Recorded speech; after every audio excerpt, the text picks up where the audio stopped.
Playoff football, NFL time. I've got to tell you, I'm absolutely busted up. We've got Bucs, Cowboys. The season ended. What a crazy season. Give me your thoughts on the NFL coming in. Give me your thoughts on the games this weekend on Monday. I mean, I'm broken up here. I'm a little disappointed. I'm disappointed in the sense that our Buccaneers, love them to death. Go Tom Brady. But do they really deserve the primetime slot on Monday night? I'm asking you a question. Let's just lay it out.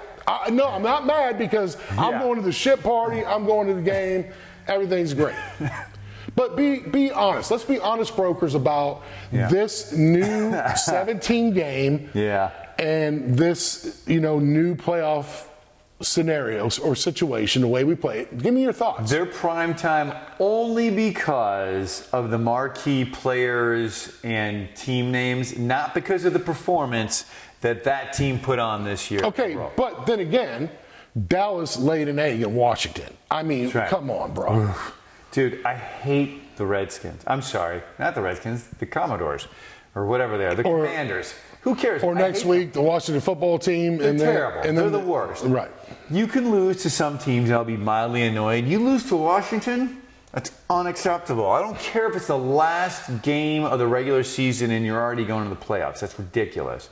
So, I'm not happy about this at all. And I think, just my personal opinion, it will be the most viewed game in the playoffs. Yeah. Even all the way through the NFC Championship, because you're playing the most marketable team in the United States of America, the Dallas Cowboys, and you're playing the greatest quarterback to ever play, arguably, but the bottom line is he has more Super Bowl rings than any NFL franchise since it started in 1966, let's be honest. He's got 7 rings. So there's always hope for the GOAT.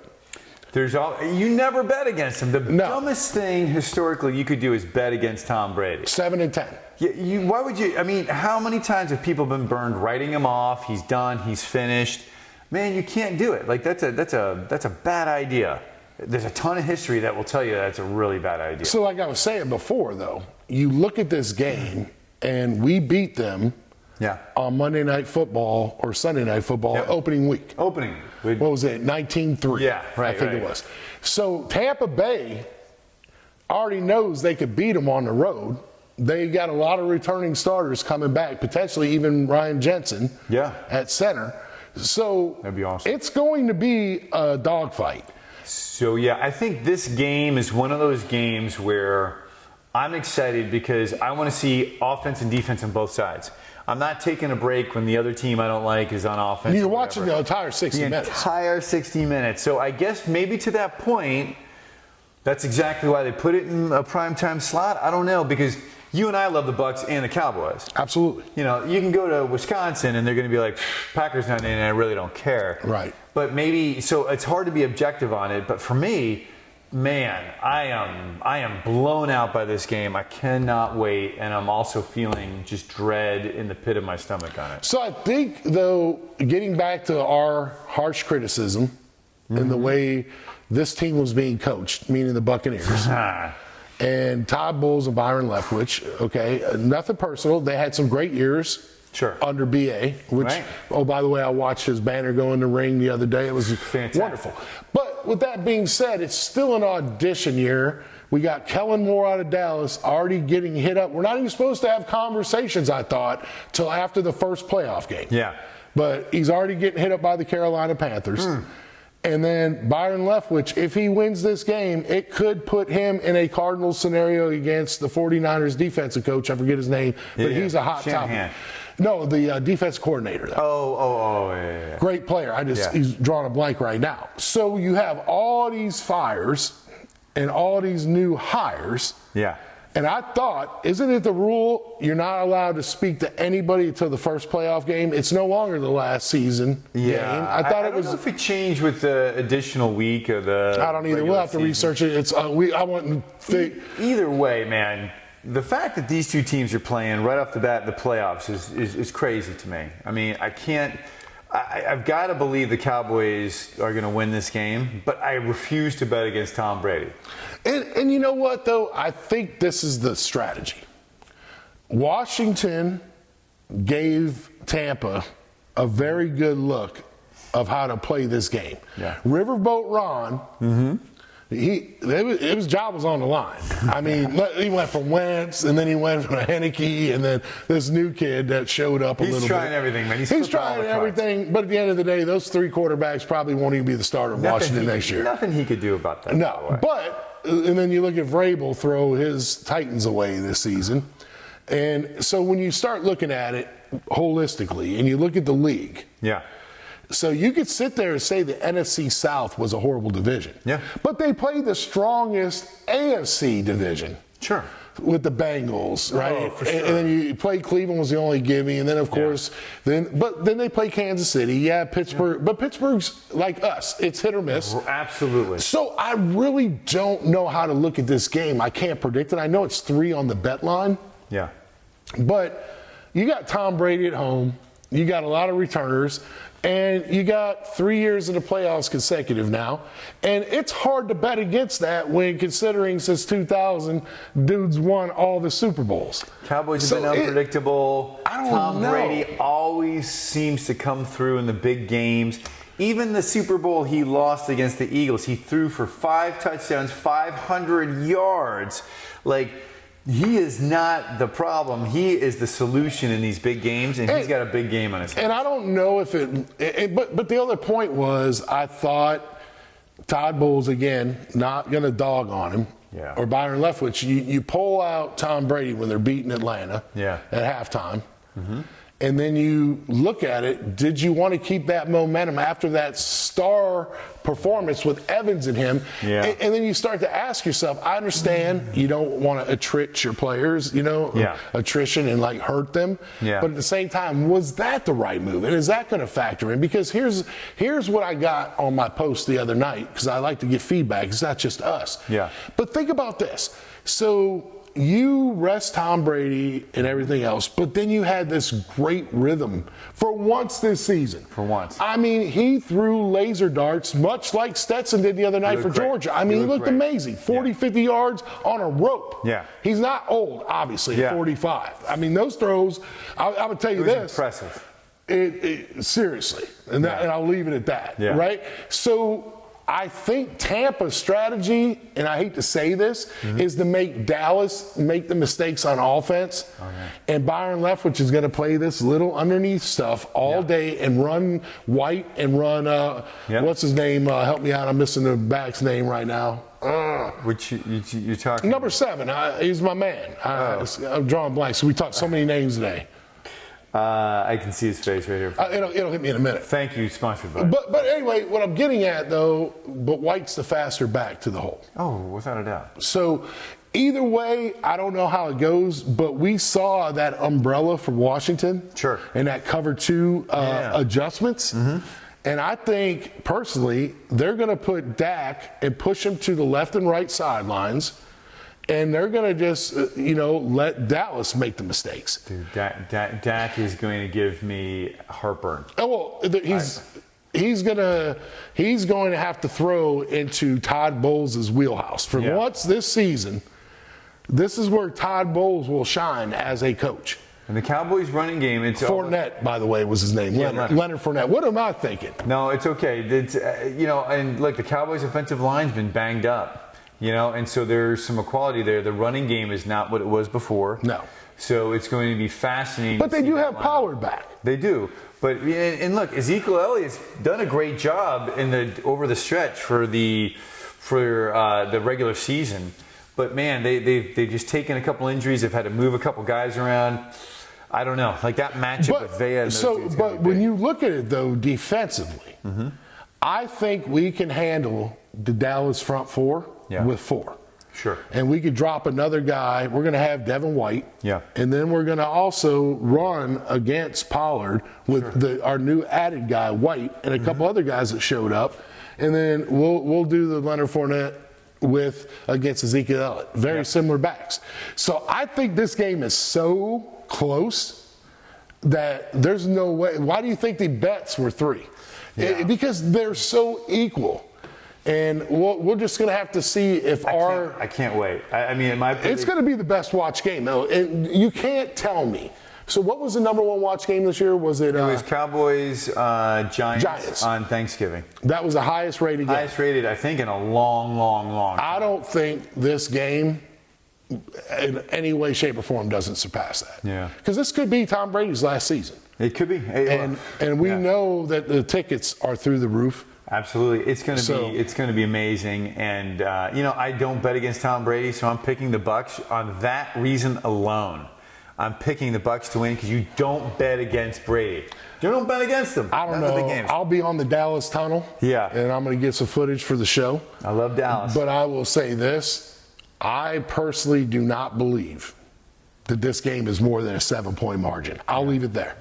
Yeah. I think it's going to come down to the wire. Either Dak's running the 2-minute, or Tom Brady's running. But if that is the case, and we don't have a bunch of fumbles, because let's be honest, if it comes down to Brady Prescott, it's not even a question. But when you look at it, I don't think they are so far apart. Records, yes, but I also think Dallas played a soft AFC versus a tough NFC East. Would you agree? Sure, but the one thing I would say is, how many games did Tom Brady win this year in the fourth quarter? A bunch. Like all of them. It's crazy, right? Yeah. If it comes down, if it's tied or even close going into the fourth quarter, Bucs win. It's not even a question. Just for what it's worth. I don't see the Cowboys having the consistency to pull it off. And I love the Cowboys. And I know Cowboy Nation, they can forgive you for picking Tom Brady because we've all been burned too many times. So the only advantage I see is Dallas is known to blow it up on Wild Card Weekend, Super Wild Card Weekend. Now, and I think most of those Bucs that were in the Super Bowl, there's probably half of them on the team still now. Yeah. So they know how to be in this scenario. The Ray J is going to be screaming.